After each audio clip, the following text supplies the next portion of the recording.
It's fine.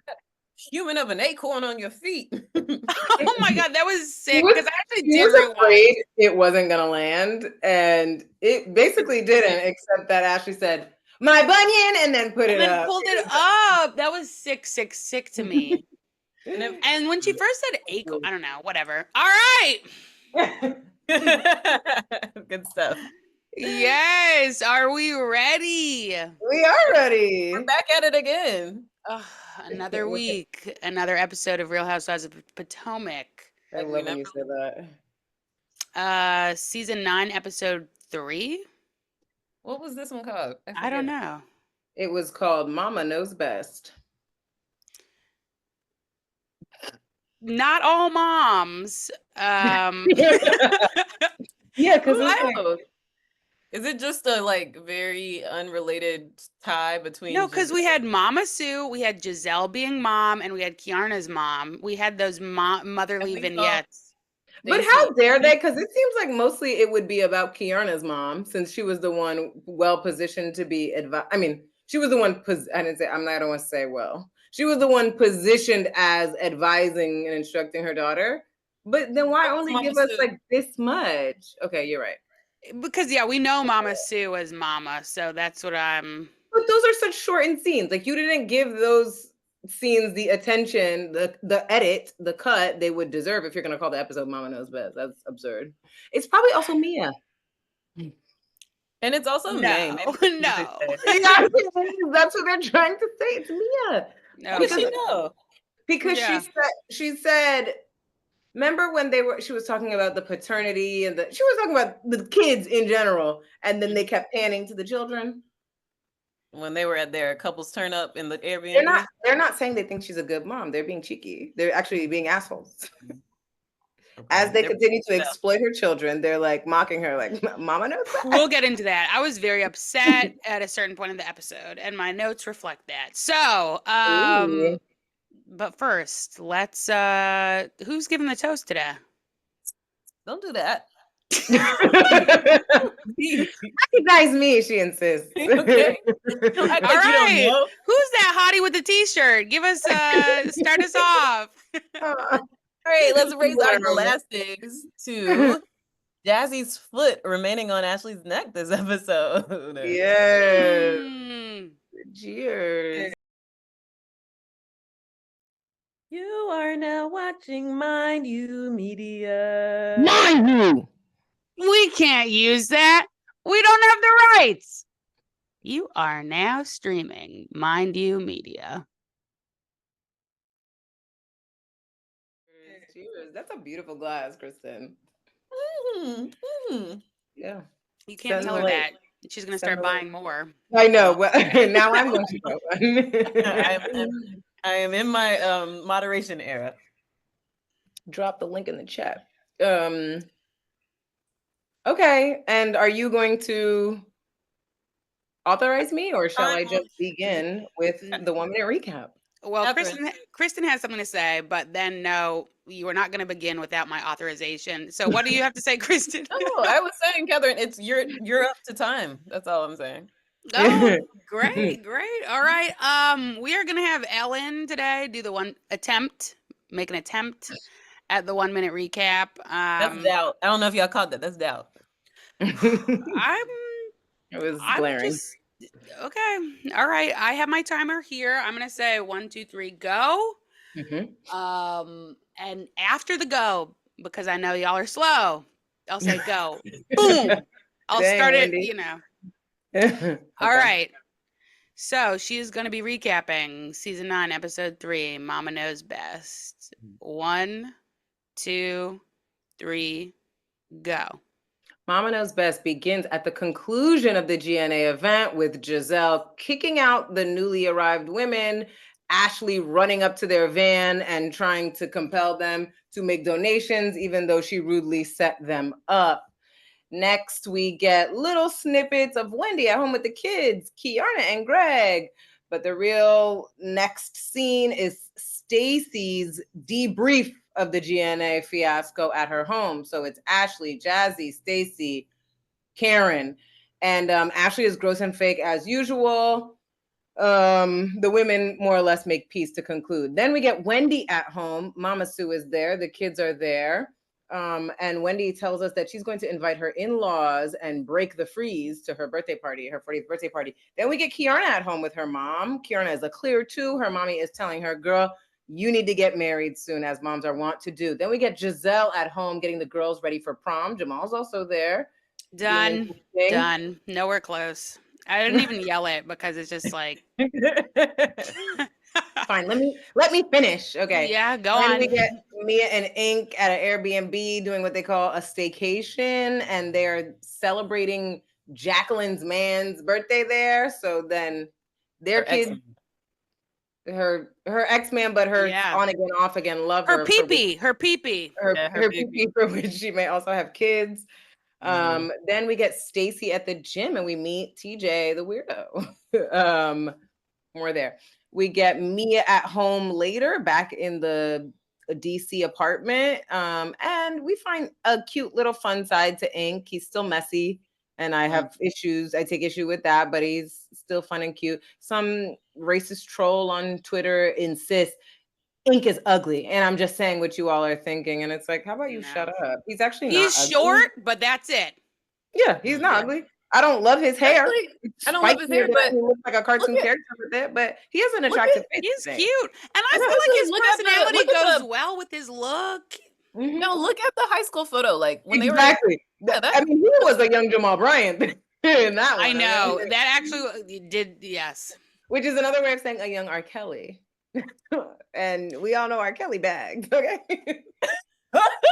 That is, see, that makes me think you didn't watch a docu-series because that was too upsetting. Of course I watched it. What I need to say is, no, this is not meant to undermine at all the sexual predation that is the basis of his career.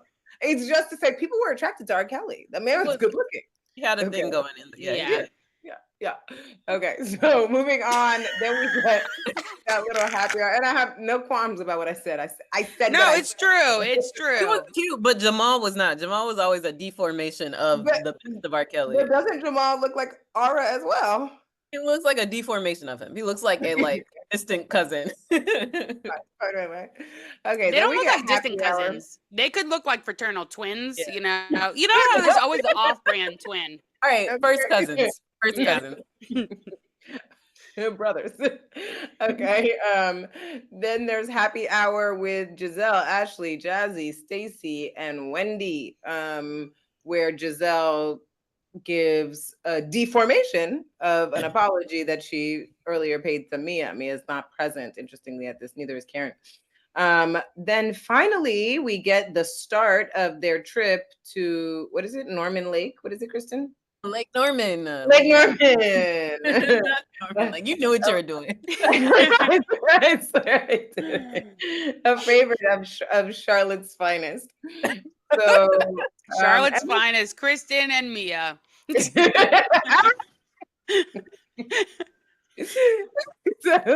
that was pretty much it. If you ask me, the episode was trash, and like I said, my interest in the franchise is wearing down. Okay. Get yourself together. I'm surprised by that take. I feel like I wouldn't call the episode trash. The episode was not much, but And when you pre-release the only scenes of significance on the internet days before, then there's nothing more for me to see. There's this move by what I will call the gays of Potomac, and these are just like the authorized viewers and vloggers, authorized by Andy Cohen, and they're mostly white, but some of them are Black and tragically anti-Black.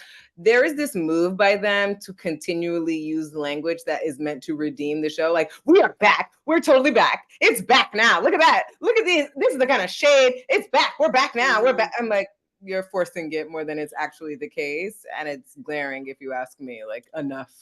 Here's the thing too, is like, the show is not good. And it continues to be the case that it's not good because production makes me wonder though, like, why do y'all keep getting these people who are producing the show so poorly? Because I'm sure, for instance, like all of these moments that are on the chopping room floor would be interesting for us to see. Giselle and Mia's one-on-one where she apologizes. Yes.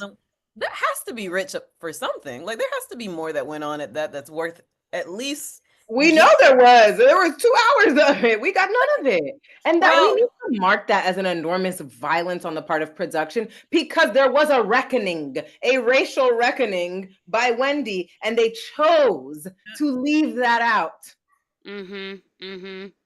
Like I also think Stacey said at that happy hour, like, Ashley, you have been to my house every day this week. I said, oh, really?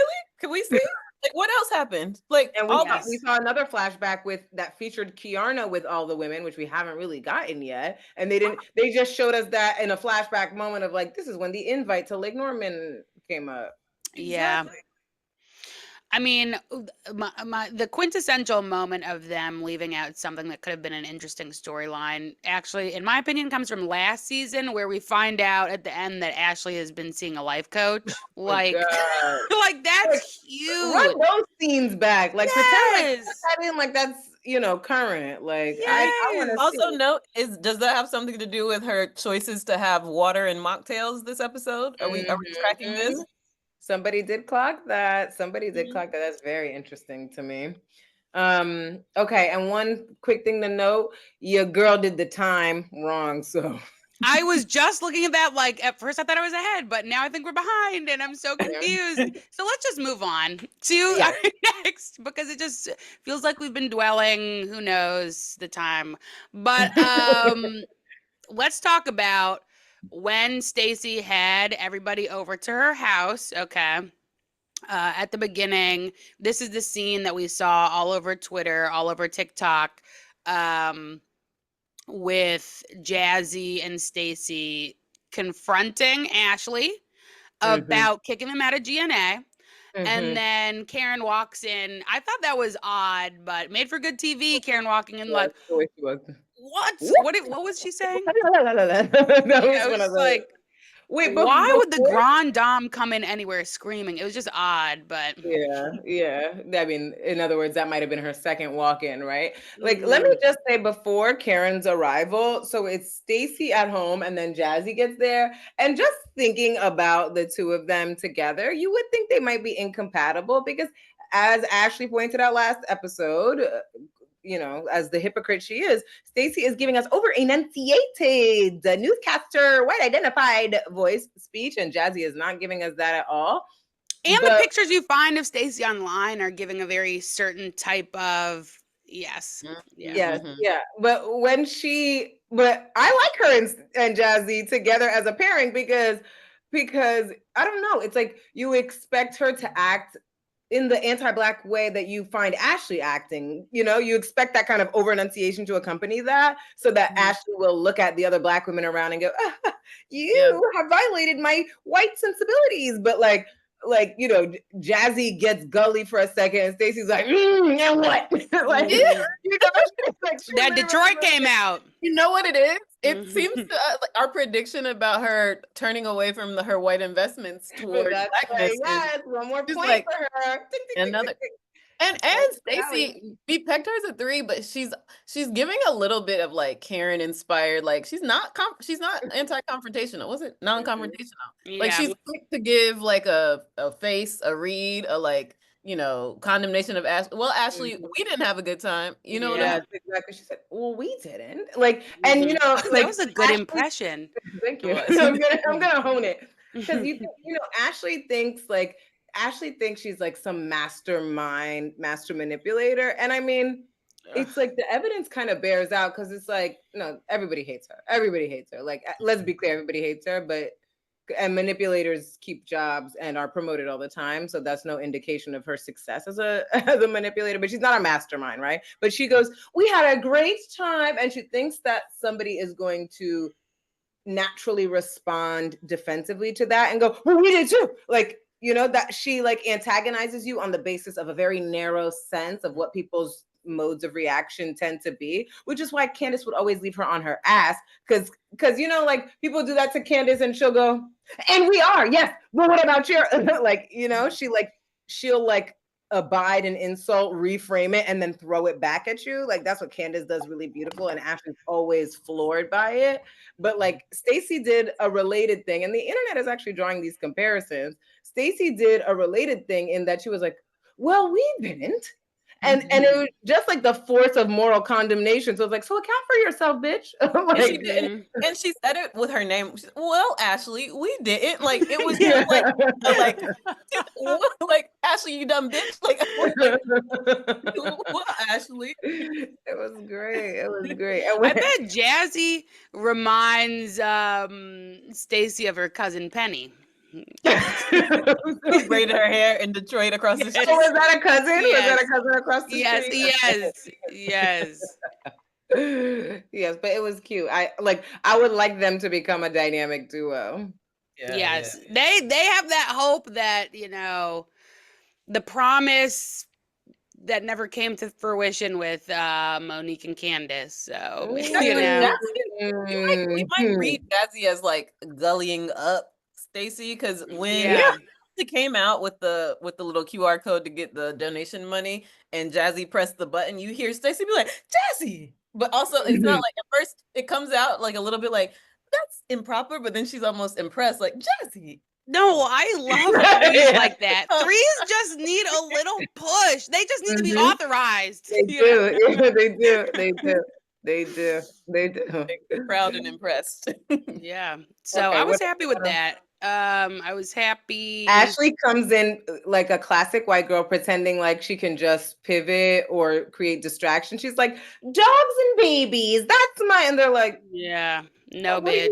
Yeah. Account for yourself. Enough with the niceties. Like she. Stacy says to that girl, our kids are at a party, so we're not doing that. Like, we came here to talk. I love that she thought it would work, because you could see her be wounded that it didn't land. Ashley afterwards is like, whoa, what is it then? Like, get her. Oh, the tables might be turning for Ashley's ass. I know. She knows. She knows too, and that's why I feel like, is increasingly Knives Out. Yeah, because she was turned all the way up. Like every well, yeah, that I was like, why are you yelling in this woman's house? You just got there. Yes. And when people would say things, she'd be moving her head. Like she was really mocking people. And it's like, no. Yeah. They should have shown us more of it. Like instead of these little cuts and clips, like run actually through what happened, because I want a full sense of how Ashley was regarding them.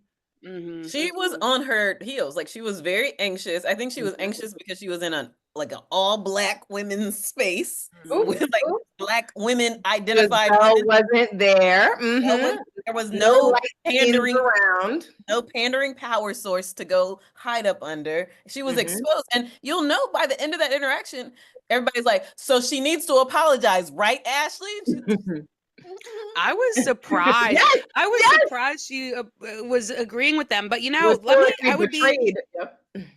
would be remiss if I didn't actually quote at the beginning. I was so triggered by this when they were like, "We came at 8:00, so why do you get mad?" And she goes, "You came at 8:04, so no." Like that is so crazy. That is so white girl, crazy. like I said, white girl. That's Ashley it is going to underscore Ashley as the white girl of the, which is probably why in the confessionals last episode, she was putting on this Giselle performance. Like she thinks she's going to like gully it up in the confessional to compensate for the fact that she is now going to get read as the white girl. And that's why she talks shit about Stacey too. Like she talks and she just doesn't turn out. No, I'm sorry, you are still the white girl on the season.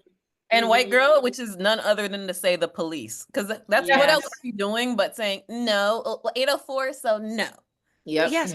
And you know what's so sad about it? Like Mia did this round of interviews, and I forget who was some popular Carlos blogger. Yeah, okay, Carlos. I can remember it. And she's like, "Well, we did get there at 8, but it takes time to get out of the car and da da da da da. So yeah, we did walk in at 8:03, but we were there before 8, like we were there at 8, and it's like no, don't even make that point. Yes, of course Mia would. Yeah, but thoughts on, we're gonna move on to the next, but final thoughts on also Karen's behavior. Karen comes into Stacey's house yelling like, what is going on, as Jassi and Ashley are having their exchange, because Jassi opens onto Ashley's arrival saying, well, Ashley, I apologize if you feel like you got like whatever. It was a very like perfunctory way of apologizing, only to indict her for her nonsense. Like, but I know that the door was gonna close soft, and I know you didn't get hurt, so you're fine. And Ashley took that opportunity as the white woman wannabe she is to be like, no, I'm still sore from that door closing, and you didn't know that it was gonna hurt, and you did it, and that was just so rude. And Jassi took like didn't take the bait. She was so quick to be like, no, Ashley, I already knew that it was because it was I've been in that car before and I tested it before, and no, it did not hurt you. So no. Well, she tested it afterwards too, because she clearly felt bad. But you know what? I actually looked closely. I looked closely at that scene. You know what happens? She presses it and she sees it about to close on Ashley. She intervenes and stops it. That's who it touched. Jassy's hand trying to stop it. She put her own hand. Exactly. She put her own hand in the line of fire. Yes. Ashley will always count on the interlocutor not remembering. But she put her own hand. Yeah. It is. Okay, well, it is. Should we do a what she should have said in this moment, since we're talking about what she should have said? Insert it right now. Yeah.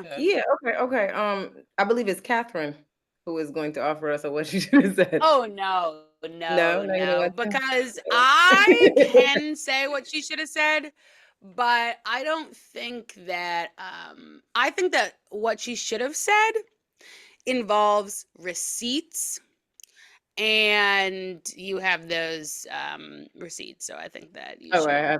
You mean the Uber receipts of which Karen spoke, or you mean actually? No, she's in the receipts. Okay, so what she should, you like my horn? What she should have said this week is actually like, nah, you fucking nailed it. We only have small notes about something we wish you would have remembered to add on to what you already beautifully and brilliantly said. Because Jassi, as we recall, apologizes in advance, and we may or may not have done that, but what it very beautifully does is preempt an attempt by Ashley to demand an apology, which we know is the reigning strategy of Giselle and Ashley to bring the Blacker women to heel. Yes. So Jassi preempts that and goes, and I want to apologize, because the door closed, but I tested it. I know it didn't hurt you, but you didn't know that. You didn't know that when you pressed the button. And then, as we already recalled, she actually stopped it before it could even touch Ashley. So that little dramatic performance afterwards, fake. What we wish Jassi had recalled, although she was not there for it, surely she was a viewer, is that time, season 4, when Ashley is kicked out of Candace's home after disrespecting her repeatedly, and then re-enters, but wants to cry foul that she had after having trespassed in someone's home. And what Jassi should have said is, okay, I apologize if you were fearful for your life, but let this be a lesson to you. If you trespass once again on someone else's property, which the van was my property, okay, because I had leased it, it was in my fucking name.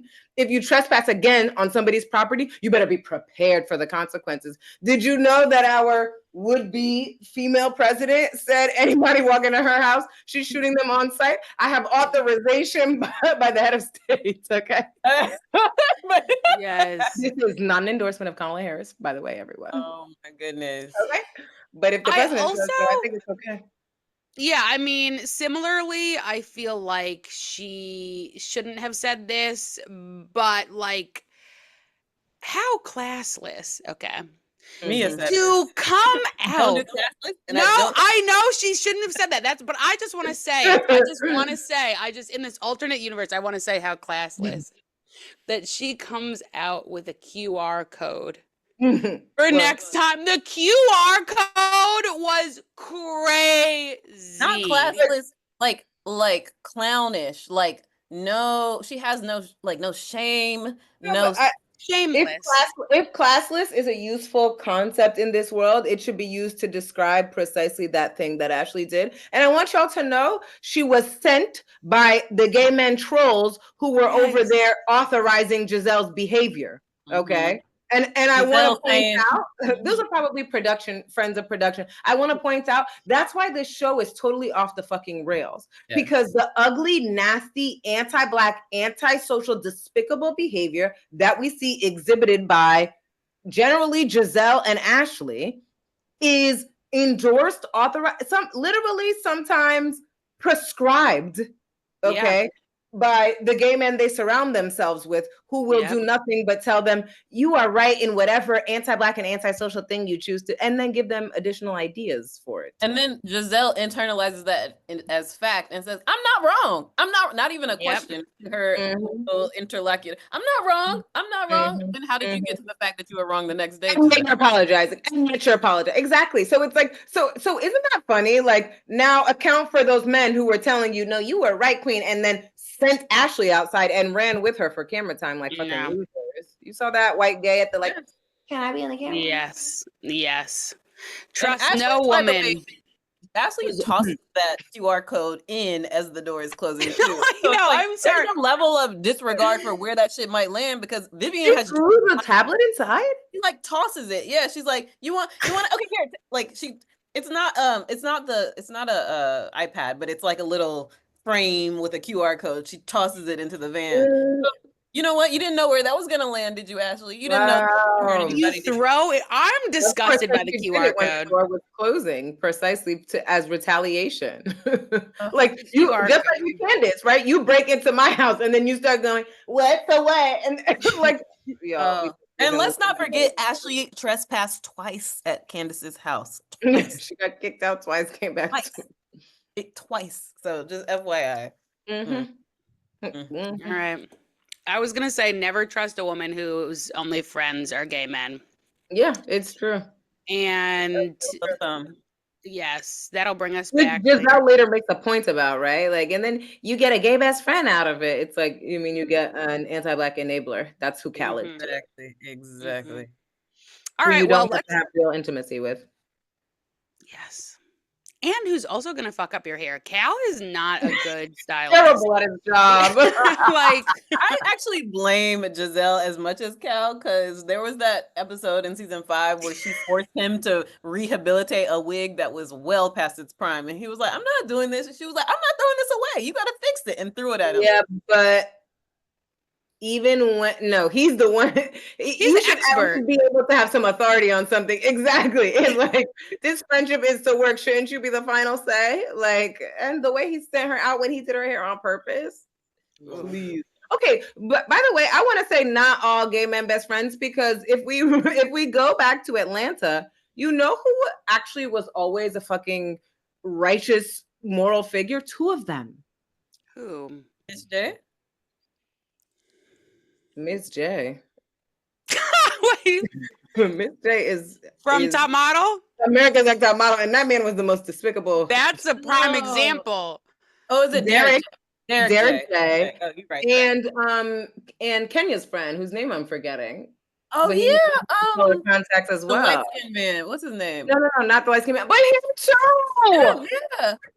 Okay. And he put his body on the line to defend the one who Apollo threw hands at. That's who I remember. But I mean the one who wore color contacts and heels sometimes. I mean, I know Derek J also wore heels. The heels, and then wasn't he on another show after? Yeah. He has the greatest amount of fame, which is why I don't remember his name. The one who was like relatively the one who's like relatively smaller than Derek J. Mm-hmm. Not Dwight, but the other one. I know. I started thinking about Dwight. Dwight is an example of not Dwight. You keep bringing up the bad examples, which points to the fact that these are exceptions to the rule. Number 1, right? Exactly. And then number 2, it's like you can have a gay man friend, but it's just the fact that, like, you know, you don't have any other friends. You don't have like women friends. Okay, yes. That's and Robin doesn't count everyone. Yes, no. For lots of reasons.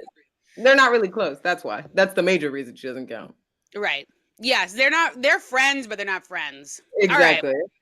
All right. They're friendly. Lawrence, Miss Lawrence. I got Derek J. Miss Lawrence. Yes. Miss Lawrence. I got those mixed up. That's what it was. Derek J. Miss Lawrence. All right, you're talking. Okay, then let me know. Let me say.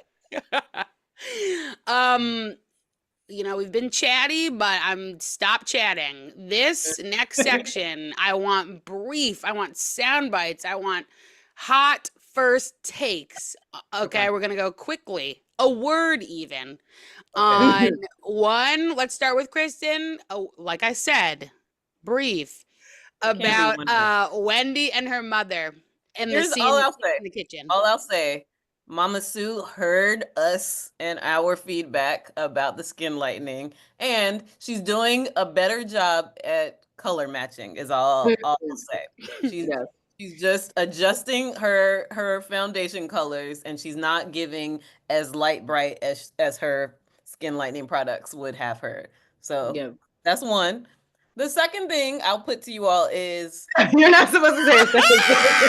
Even though the second thing is important, you took so long on the first thing. I was like, okay, so she just this is her only point. that wasn't even a minute. It wasn't even a minute long. Okay, go ahead. Go Oh, ahead. word. Okay, go on. A quick second word. In light of last season, I was rubbed a little bit by the fact that Wendy was doing a little bit of like, you know, when her mom was bringing out the dogfish to make with the yams, and she was like, "Mama, I cook well, but my mom, she be cooking up, no, the deep cuts. She goes deep, deep." And it's just like, Wendy, I don't want you to do this, like, putting some distance between your kind of Nigerian American and your mother's like crazy Nigerian cuisine. Like, it just felt a little like, tone it down, girl. But that's all I'll say. That's a great point to say in light of last season, the whole Osu saga. That's very important. Yeah. Yeah. That's how I felt it. Yeah, that's it. Okay. All right, Ellen, give us your thoughts on Kiarna and her mom in their respect in Greg's kitchen.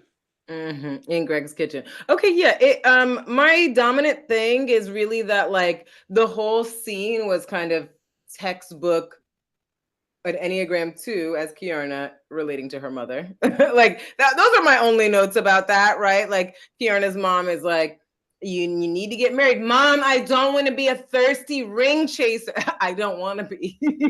Mom, I'm trying to repress my dominant inclination. A 2's gonna 2, you know? Exactly.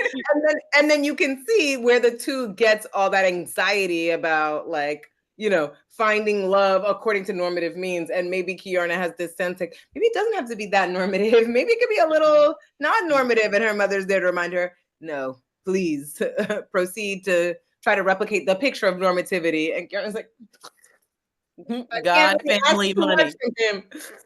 I can't ask too much. Yeah, okay.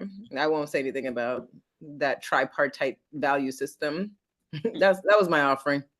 All right, I will quickly say, you're what? A case study in the case 2. Study. Yes, for sure. My thoughts on Giselle's home, the prom setup. I was horrified to see Cal again.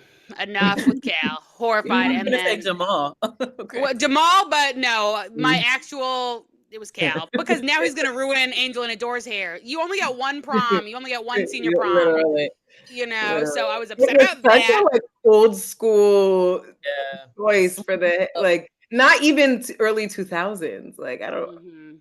So that was wrong, but I thought that Angel and Adore were really cute. Just like their excitement for it, I thought was so cute. I thought it was cute that I thought it was cute that the curfew was actually a compromise between the twins. Like, when are you two getting the Uber home? You know. Also, I don't want to get into it because, but go on. Yep, I know what you're gonna say. Grace's, there it is. You know, the skin tone. I wasn't surprised because I've, you know, been on the internet, but I would have been shocked, horrified, stunned. And to see her in a scene with her whole family and to see how she's trying to look and how she would actually look. Yeah, that is crazy. Like, it was hurtful for me, to be honest. I couldn't be moved by that scene because I kept seeing Grace there, and I said, "What, Grace? Like, well, you're on TV. You gotta know." Like, it's like the skin color matching with the shade, but also it's like doing that thing that we've clocked with mixed chicks before of like over producting one's hair to get the curl to make sure that the hair too. And I think Grace has a perm too, so that's the thing. Like, you know, because she will have always worn her hair straight. It's funny how now the move to Florida, and it is incredibly humid down there, but now the move to Florida is that which licenses her to try to bring a curl out, but gel it beyond recognition. And you know they all have perms because Giselle insists on relaxing that hair. Yeah. I also feel like, yeah, to your point about you couldn't be happy. I thought it was so cute when she's like, okay, now they're going to come up the stairs, but I couldn't feel it as much as the interaction was cute, but it was just like, it was that much more tragic, Yeah. Okay, can I just note one other thing I wanted to say about that particular scene is that I was shocked to hear a teen, like what, 17, 18-year-old on her way to prom talking about a social battery being worn down. Now that was startling to me. See, and that's the thing. You're not locked in with the youth like I I'm currently not. am. I'm not. It would have been shocking for me as well, but this is the COVID generation. These people are so antisocial. Being around people is a chore. Like you don't have to be an extreme introvert to say that like it's a neutral fact. Yeah, it's prom. Like literally you bill it up so much. Like there's an after party after prom, and then there's the like, hotel room, sexy times that happen after the after party, right? Like be out all night, you gotta be out till dawn. Son got a break. Yes. Prom. I'm sad. Yeah. I hate it here. Dispatches. That's the state of our world. Dispatches from hell. I thought the one in the black dress was cuter than the one in the red dress, by the way. Stop But is the black dress one, is that Angel or is that the more sociable one? That's the one that's more sociable because she's more in touch with what's exactly. Yeah. She's her sense of herself is informed socially. It's not blind to the social. Yeah, because that red dress it was like too many tears. Yeah. And I bet the red dress one was the one that was going with the white boy. And okay. But they didn't show the other boys, so I was like, there was no other boy, I think. Okay. I think it was just one boy, one day. Carrying on the tradition of Potomac children going to prom with whites. Remember? I was thinking that. Aaron's daughter, yeah. But you know what I will also say, and we said we would not go on a whole back and forth. No one's allowed to respond to this short thing, but I will say this because, like I said, I have been on the internet. I've stalked the girls in various capacities. They go, they go to an all-girls school. Where? So in that situation, you really have your choice of men. Who am I going to take? Like, I feel like you're more you're less like, who asked me? Okay, this white boy asked me, and maybe strategically, though, the small group of already take whatever. No, but it's like you chose a white boy, Yeah. And to be honest, actually, we can't know for sure which one is going with the white boy. We don't know. We can't. I don't think it's the one that wanted to go home early, okay? I do not. That's what Kristen doesn't think either, but it could be. Because the one that wanted to go home early may have gone without a date, period. Because that's one more person to account for that would, get in the way of her getting home early. Yeah, and you have to be out there to get a date. Yes, that one didn't have a date. Yeah.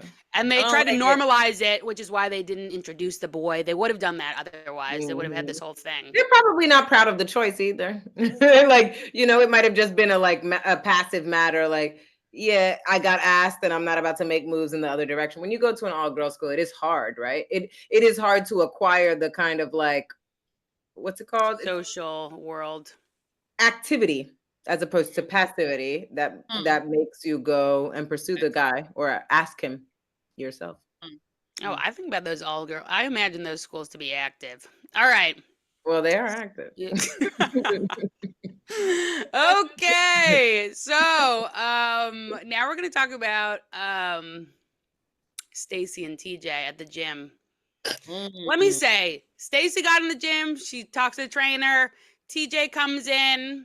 Stacy tries to hug him. He swerves Stacy. Quick hug. Goes straight for the man.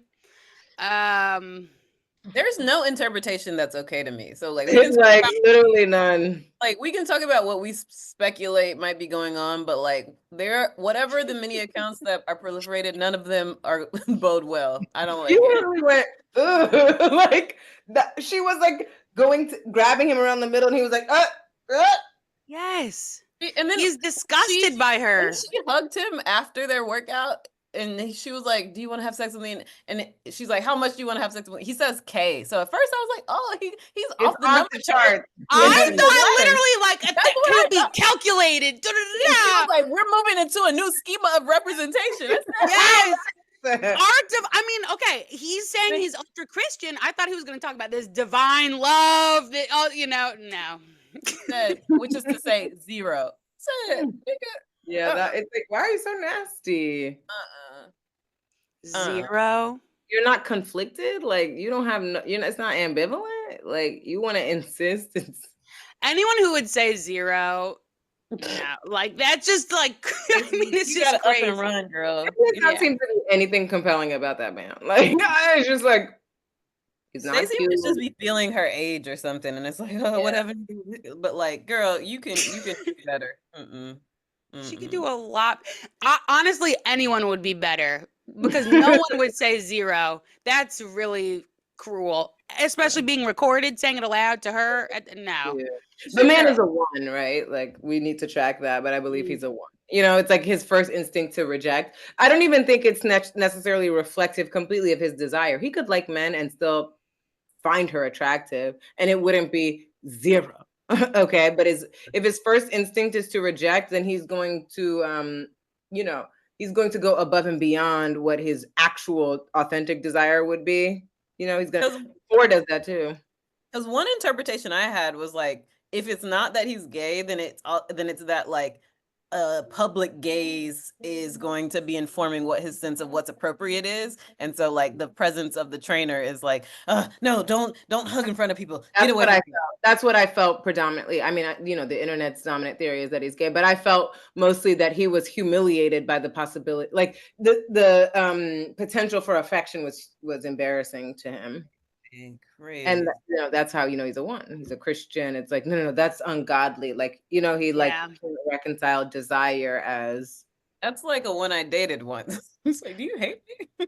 Like really? Friends first. You remember the long-term friends we had where I began to date one of them? I remember. You do? I think I'm guessing right. Put it in the chat. Let's see if I'm right. Part of the part of the yes. Get that. I was like, that'd be so awkward if I just projected that story onto some random man. I traveled on a plane to his city for a week. He said, "Oh, that's a long time you're gonna be here." God damn. I know someone like that as well. Yeah, that gesture is very, very 1-ish, and it's protective. It's not personal. It's not real. It's not real. It's just like fearful. It's fearful. I was like, can I go back? Please, pilot. I know, right? It's like now put me back on the next plane. I'm not paying for it. I don't want to be here. The fun. Any more thoughts on Stacey and TJ? Nah. Yeah. Get somebody else to do it. Get somebody else. All right, now let's speculate. I don't know if I have speculation, so I'm interested to see. I could speculate on TJ, which I have, but Jacqueline and Mia, what are we speculating about here? Well, okay, the state of their friendship. Yeah, we see Jacqueline and Mia in the staycation scene where it's like Jacqueline's PP's birthday. Her lover and or children of her father of her children, and Jacqueline throws out like, "Oh, Ink," and then they shoot to a confessional. Ink, when he 15 years ago, when he was about to move to another state, hit me up and wanted to take me out. We don't care, Jacqueline. We actually Jacqueline don't. And Mia are the most toxic. That is, and I wish that I could say, "Oh, I don't know, friends like that," but it's very scary. Yeah. That's not uncommon. I don't think it was as toxic before. I think before the show, Jacqueline mostly deferred and then did some quiet 2 manipulations, but Mia, knowing she had the greater amount of power, said, "Okay, you get your little clapbacks every now and then, but ultimately I will bring you to heel." And I think now Jacqueline feels like, I don't need you as the source of power I run up under. So now she's getting nastier. But I mean, I think of twos as generally toxic. No offense, Mom. Yeah, and I see why obviously Jacqueline has, many bones to pick with Mia, but this is not, you're not coming out on this one like you think you are. I was gonna say this is not Jacqueline's game. It's like I don't want you to be playing at this game because you're not. You just don't like. You need to find a different lane. Like Mia is gonna like. I bet you it is her game though, Kristen. Kristen, I bet you it's her game. Okay, think about Mia, think about Jacqueline, okay? Like think about what Jacqueline looks like in relation to Mia. Much more beautiful. Yes. Not da da da da. That why else does she remain attached to that tragic weirdo? This is her game. She literally probably is used to following up under her and being like, let me see if I can get your man to be interested in me. And that's how all these threesomes emerge. I guess the game I'm thinking of is like, there's no end to my willingness to humiliate anybody, myself included. That's me. And so I'm just like, Jacqueline, unless you're willing to go to the mat for like, unless you're willing to become Ashley, you're not gonna win. Like you can't win against Mia because Mia has no boundaries with respect to self-humiliation. So, and then to chase up under her just makes you look pathetic. And I think Jacqueline looks pathetic. Like you're so more beautiful, and your beauty doesn't come across because you seem pathetic. And it's so crazy how that's the case. Like we were just talking about that with Jassi. Like her confrontation of Ashley, her like standing on her neck makes her more beautiful than even when I first met her on the show 2 days ago, 2 episodes ago. And Jacqueline is empirically more beautiful than Mia because we don't know what Mia's face looks like, and it's full of craters. Looks like a weirdo, like loser. People call her. I have tried to stare at Mia. I've tried to stare at stills of Mia, and I still feel like I can't see her.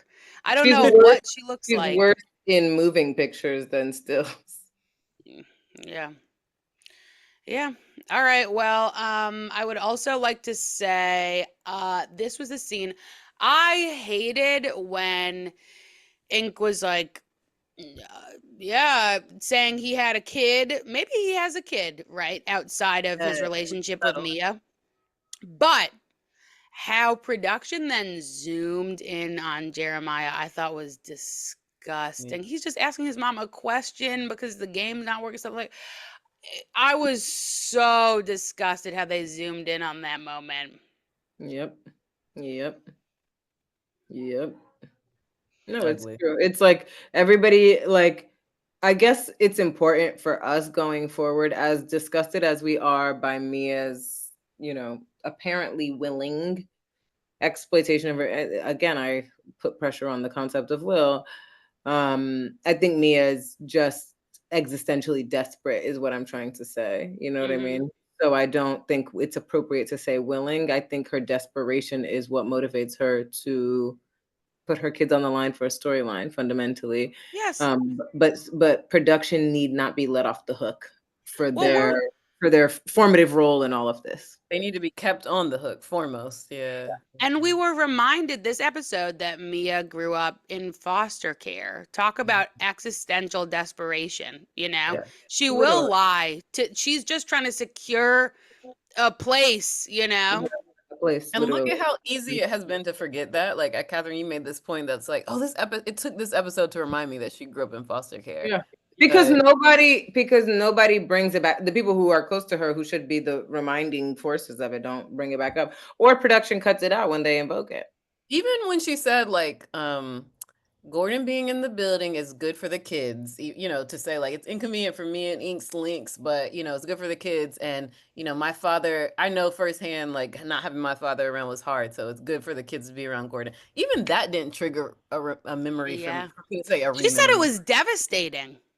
I can't believe she said that too when her father was abusive of her mother and got her mother addicted to drugs. I can't believe in her version of events, the absence of her father is the problem, not the preceding presence wherein he got her mother drug addicted and abused her in front of her. Where the people had to take him out of that, or take her out of the house because of his abuse. Like that's why she got removed. That's kind of sad. I mean, it's not kind of sad. Yeah. But And I feel like so often I'm just like totally just like I can't even grapple with what Mia says because I'm just so like, who would say that? But it's like, okay, like, yes, many people are conditioned to behave in this way.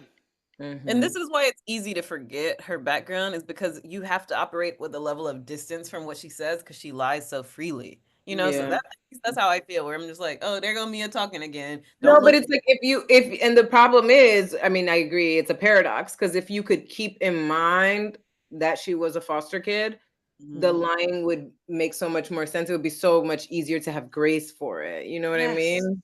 Yes. Yeah. Let's challenge ourselves to remember that going forward. Let's. That's the only way the lying makes sense. Yeah. Yeah. I think the other, well, there are some other liars who are not, but the lying, the really impulsive lying, Yeah. Like pathological lying. That's what it tends to be called. Or I remember Wendy, I think, maybe said that, and me was like, "Excuse me," and it's like, "You've heard that. You've heard that before." The other thing is when she invoked the devastating character of not having her father in the later in her life in the home, she wasn't really saying it in defense of Gordon's presence. She was saying it so she could parlay it into the need, I think, for Ink to have a relationship with his biological children. Stop. I'm getting upset. Enough.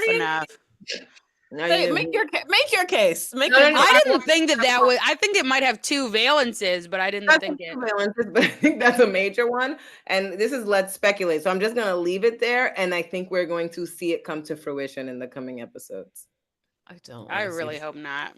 Don't want to see it. I really hope you're dead wrong. Me too, but I don't think I am. All right, let's move past this. We got stuff to do. All right.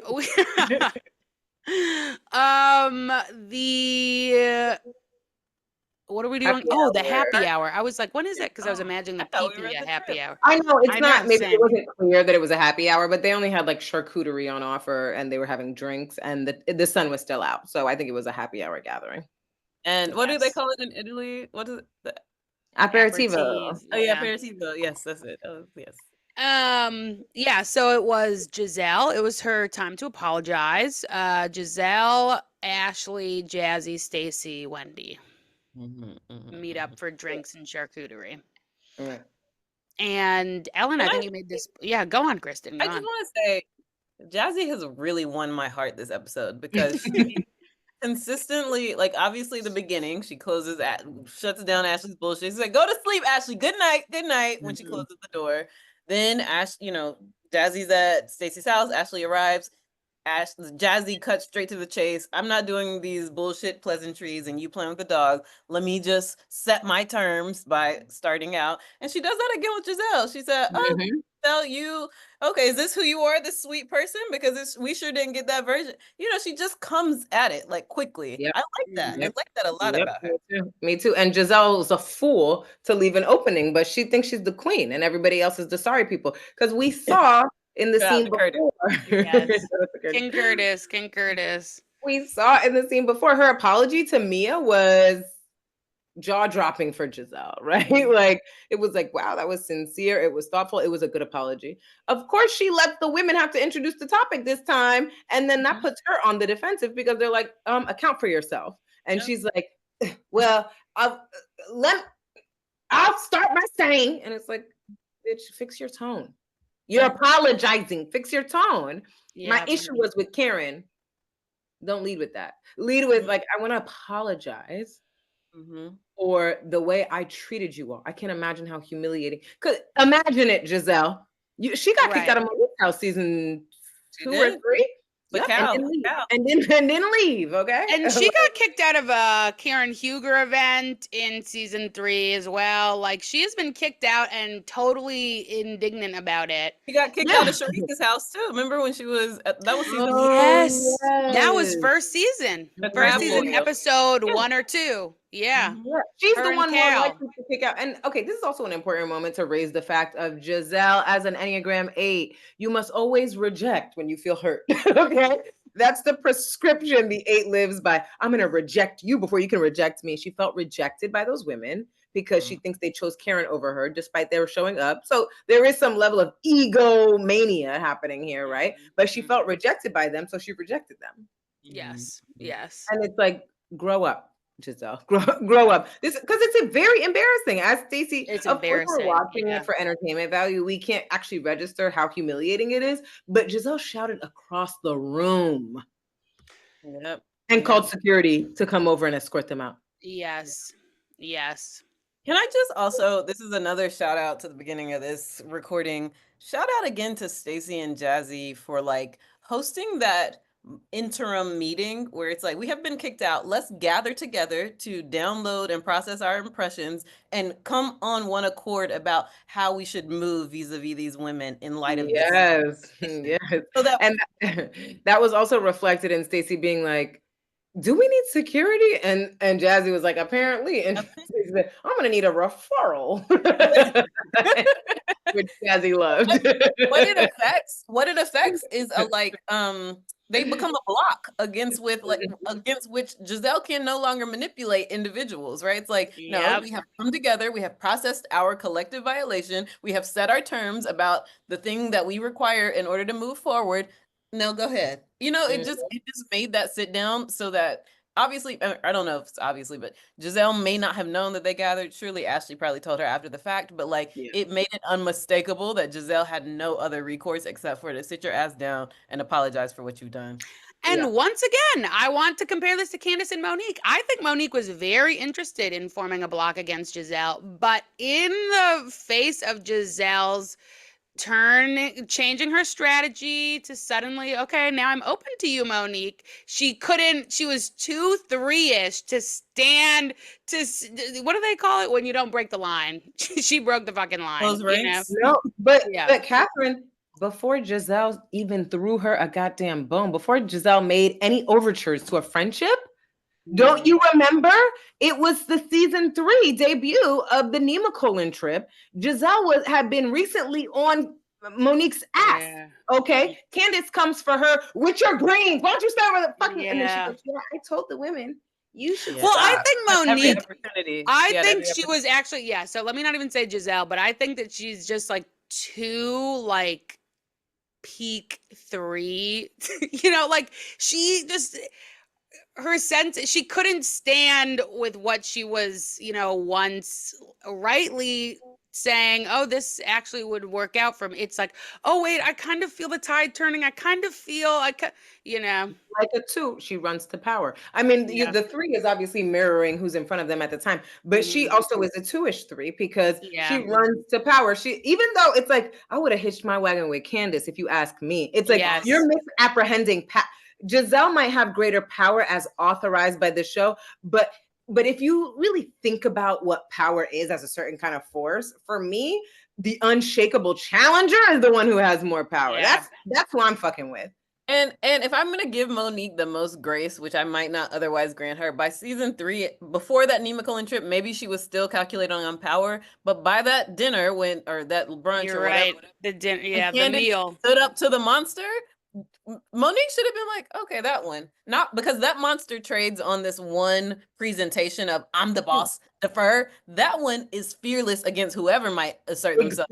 Exactly. And if you're looking to form a block against Giselle, how the fuck do you shift your strategy? Like, that's the crazy part. How could we even say she was looking to form a block against Giselle? When they did it last 2 seconds, that desire. Because the experience, this is hard for them. The experience of the boat rocking is like, maybe not. Maybe this was too much.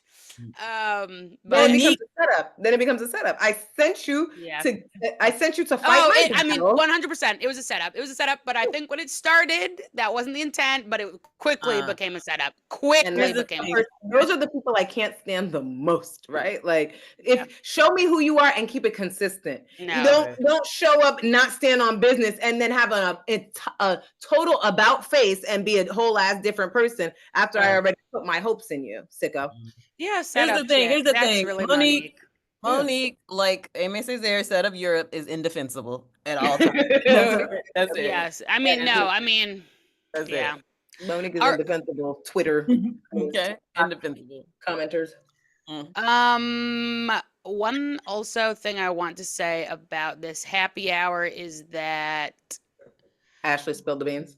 no, Giselle's whole demeanor was like she should have been cap in hand. Instead, I really did not like the way that she was like, "Oh, so you don't want to get a divorce?" to Stacey. Exactly. No, Yeah. like I really, Thought you you were can gonna be say- upset that a I relationship thought you were is gonna say ending. you didn't like the way she was dressed, because me neither. Oh, I her don't little recall it, color but I can block. imagine. Her little saggy jumpsuit. Yeah. She was trying to be a youth. Yeah. Nobody's really bringing the fashions yet, let's be honest. No, but no, that's true. That's true. And then when Ashley, okay, so the like main event of that happy hour is that Ashley, exposes the circumstances of Stacey's, which is not a major offense because of course it's on the thing, but it's one more sign for Stacey of Ashley's character, because it's like we're also on shaky grounds, girl. And your first thing, and we all know Ashley said it with spice because she meant to shade Stacey. No, let me tell you something about her, Giselle. Like, right? It was, and that's how she said. That's the point I want to make, is that she turns to Giselle and said, "No, she got a friend." It's like, girl, the whole group is here. Why are you turning to Giselle if you're gonna out the detail? Exactly. And the way that she said she's got a friend, I think Stacey knew it was just give her one more second of airtime and she's going to say, y'all haven't had sex. Yeah, of course. I mean, if it were allowed to go in that direction, and Stacey said, I have a daughter. I have a daughter. Right. So I'm trying to be mindful about the way that this transpires. And Giselle, in her because Giselle, again, as an 8, it's like denial, like self-forgetting. And the key thing that they self-forget is their innocence. So she goes, so you're upset about the divorce? Oh, but you have someone else, but you're upset? When I was getting towards the end, I was happy. Girl. Jamal had been cheating on you. Obviously, you were happy.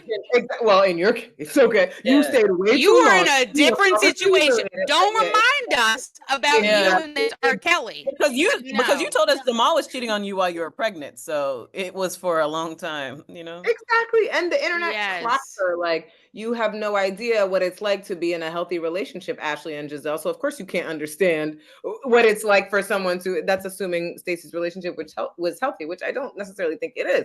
But I think that means that like Stacey is more willing to be honest about vulnerable emotions, which we also saw already when she said, well, we had a bad night, Ashley. Right? Like she said, no, I'm not so cowardly that I won't admit that what you did was fucked up and it hurt us. And you would think, I mean, who knows about the overall health of the relationship, but if you've been married to someone for 16 years, yeah, you will have mixed emotions about it ending. Just on the very basic level of like honoring the feelings you once had. And Giselle had those mixed emotions too. She just forgets. She's so cold and old now. Another sign of her like becoming grandma. Okay, I'm gonna lower my camera so y'all could see. But she had her arms like this, and she was just like. Like, you know how grandmas be like always cold a little bit, and then they're just gonna do a little gesture with the hand caressing their skin, and you can see what their eyes are doing is making negative assessments that they decide are best kept to themselves. Like, I thought you were talking about another elderly figure we know who'd be like, not that, but put that in the chat. Watch for Giselle to make those moves. Okay, but the point I was going to make was after Ashley does this inappropriate gesture, Giselle catches herself thinking that she's going to salvage it or like make some sort of congenial gesture towards Stacey. And she's like, well, the most important thing for a child's well-being, according to studies, is the happiness of their mother. So if you got a new thing and she's trying to say, don't be ashamed of the fact of and it's like, that would be helpful if you were reading the fucking room. Now's not the time for you. And then Stacey goes, bet. No, Stacey says, thank you. Stacey did her thing this episode. And it's like, Giselle, read the room. Like, now's not the time for that. Like, and if you want to do that, make sure you first condemn Ashley's outing of her, because that still is not appropriate. And then if you want to make a courteous gesture from somebody who's been there before, I think that, you know, like, I want to encourage you to live in your truth, because at the end of the day, whatever you're going. Not even when someone's been there, but just, you know what? When I was going through my divorce, I really and I feel like blah blah blah blah. You know? Yeah. And these women forget, like, I appreciate, was it, I feel like somebody brought up the fact of the camera at some point in this episode, but it's like, Ashley, you're spilling the beans. You know it's not innocent when there are 6 cameras standing around y'all. So it's like, even if one might quibble with when Stacey told us last episode, like, we're not going to tell Arabella that we're divorced until things are final. And I was like, oh, I don't know if I would do that, but the point is that y'all are on a national platform. So whatever decision you're making with respect to your relationship now reverberates across the world. So Ashley, you like, she got a friend now, is not just the innocent kept between the people at the table. It's all over the place. Like, and I feel like when I thought about it that way, I was like, oh, I can especially get Stacey being annoyed about it. Yes, yeah, and maybe 100%. she wants to be the one to authorize her own story. Like, why are you like, let me decide what I'm going to bring up, when I'm going to bring it up, and yes. To whom and when. Yeah, because even if we prefer for people to keep it a buck from jump, right? Like, live your truth out loud and do it without shame. She's in the shame triad. And Ashley, you can relate, you're in the shame triad too. So how about you stop trying to shame people? I'm not in the shame triad, and I would still let me speak for my fucking self. This is the first time, because I was kicked out of a fucking event. This is the first time I'm getting to introduce myself. Let me introduce myself and be quiet. Yeah, that's true. That was literally her first time meeting Giselle. Can I just say one thing that we didn't touch on in a previous moment? Yeah. When Ashley at Stacey's house tried to tell Karen she was deflecting, and Karen ate her up and was like, all the times Michael has grabbed ass and you have said that we can't talk about it. Like, I guess that just resonated to me, the idea of her being in the shame triad, because she was like, you're deflecting. And it's like, Ashley, that's your favorite move, in fact, is to stand behind some sense of legality that you're articulating that actually tends not to have anything to do with your present circumstance. Like, shut the fuck up. Her dominant strategy of manipulation is deflection. Yeah. She always throws a new thing that way, so you look that way. Like, that's deflection. That's literally Ashley's preferred strategy. Well, like pivots. Can't take accountability, just pivots. Takes one to know one, Ashley. Shut up. And it looked like Cal did her hair. I didn't like that hairstyle. I hate it when Ashley has an extension, because it's never good. Never good. Yes. Recall last season's extension. This Even was better in the than like that, I promo guess. materials for this season, her clip-ins are like, it's like, girl, transition it. Like, no, it's always a matter of transition. Remember last season when she turned to the side, you could see it was like, yeah. Oh, in Austin. In Austin. And some parts were straight, and some parts were crinkled, and some were curled. I was oh my God, get that girl out of here. She's useless. Like, okay. Shall we close it out with impressions of the start of their Lake Norman trip? Oh, I forgot about I didn't realize impressions. Yeah. Go as our resident Lake Normian. Lake Norman. Shout out to Dr. Walker. That's where we used to go every day. I mean, every summer to his his lake house. The women at Mia's behest. Mia tries to narrate Lake Norman as some, you can tell she's trying to signify on like some bougie fancy escapist getaway. It's not. Right.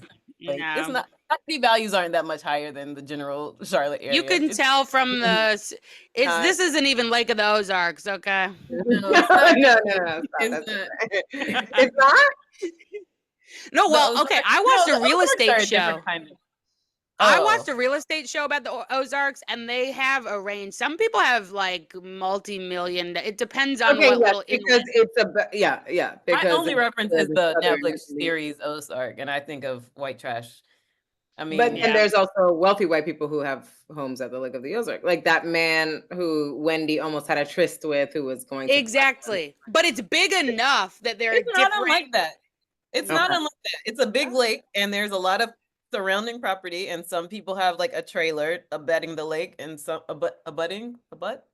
Yeah. I was gonna say that. Yeah. And some people have a manor type shit, whatever. Okay, so this is the Southern Ozarks. Go on. You know what? Mia was narrating like when me graduated high school, we went to live there. It's like then y'all weren't living well at 18 and 19. They graduated from high school. We know they weren't. Like what are you talking she's about? a liar, so she has to always overstate something. Exactly. But they fly to Charlotte with the exception of Stacy, who drives in observance of a flight amnesty in May, given a monthly. It's like Hispanic Heritage Month, but with flights. No, it's not. In memory of a deceased family member who died in an to honor somebody. Yeah, so and it's just for the month of May, apparently. Some tradition. I've never heard of it, but fine. Yeah, quite technical. I mean, I've never heard anyone do that. Is what I mean. Yeah, but she drove. Stacey has a lot of goodwill earned for me this episode, so I'll hear it. And they arrive in Charlotte and then get cars to Lake Norman. So we have Wendy, Giselle, and Jacqueline in a car. Is that right? Remember. And then we have Mia and Karen, and then we have Kiarna. The rest. Ashley's in the back of somewhere. Okay. Yes, we basically this is fast fire, Kristen. Yeah. That's it. We don't have nothing else. One thing I will know is when Giselle's like, I'm surprised that I'm actually enjoying Wendy. And I'm like, if you don't shut your dumb ass, like, frankly, I think we probably made this prediction many episodes ago. Like, they could have gotten along. Like, the 3 and the 8 could have, which is not to say that 3s and 8s always get along, but Giselle's precisely the kind of 8 that gets along with a 3. And it's like, you've never so much as treated her like she's a fucking real person with ideas and feelings that you should listen to. You literally tune her out. You anti-Black fucking B-word. And people want to, somebody said some crazy shit in our comments about Candace wanted the light girls to approve of her. And now she's mad about and when they didn't, she cried colorism. I said, you just described colorism. Like, Candace wanted the light girls to be her friend, and when they didn't, she cried colorism. Now, what would motivate that? That she's darker than them? Make it make sense. First of all, and actually the audience are the primary ones who will have recognized the anti-Blackness that was happening on the show. At no point did Candace call anyone colorist on the show. But that's not how colorism works, okay? It's the air we fucking breathe. And Giselle is steeped in that fucking oxygen. So she literally saw Wendy, registered her, decided I will never pay any attention. And now she wants to be surprised that she makes insightful comments or has things in common with you. Insightful. All she's like, Wendy's looking out the window like, we got how many more minutes? So you said 38 more minutes. So you go to the Catholic church now? Because they're just chatting. They're just chatting. Wendy's like, crazy, I'm about to be 40. Giselle, no, it's not. Okay. No, it's not. Okay. Yeah.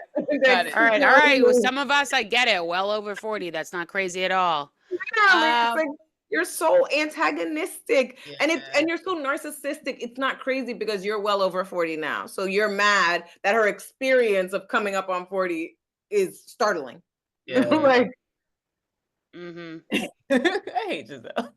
Kristen, were you going to say something else? Because now that Ellen also has an honored fast fire, were you going to say something else about the women? That was fast, okay.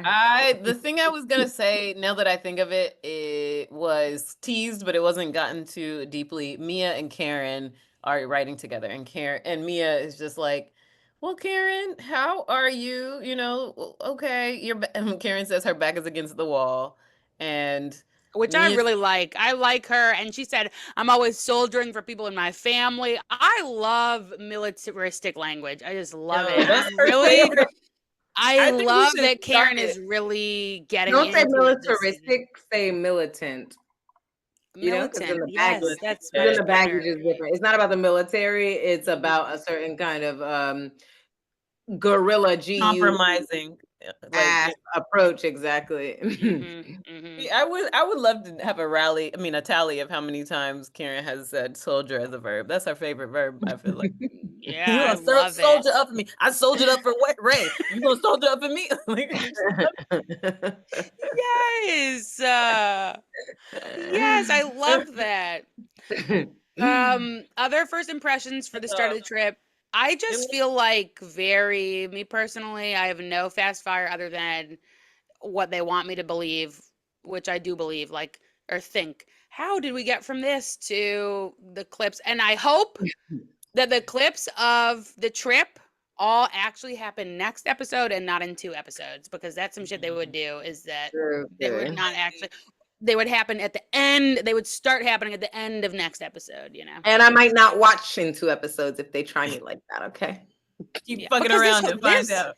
Right. This whole episode was set up, so we better be set the fuck up for a lot of action next. They're only going to be there for 2 days. Like, just you already cut so much content. It's not so bad at this. They're so bad at this job of cutting. Like, fire these people. What the hell? The way that they made Austin Trip half a fucking season, I feel like they could really do the same here. So we'll see. Y'all could bring us on as consultants. We don't want to work full time, but I was just about to say, it seems like some people want a job.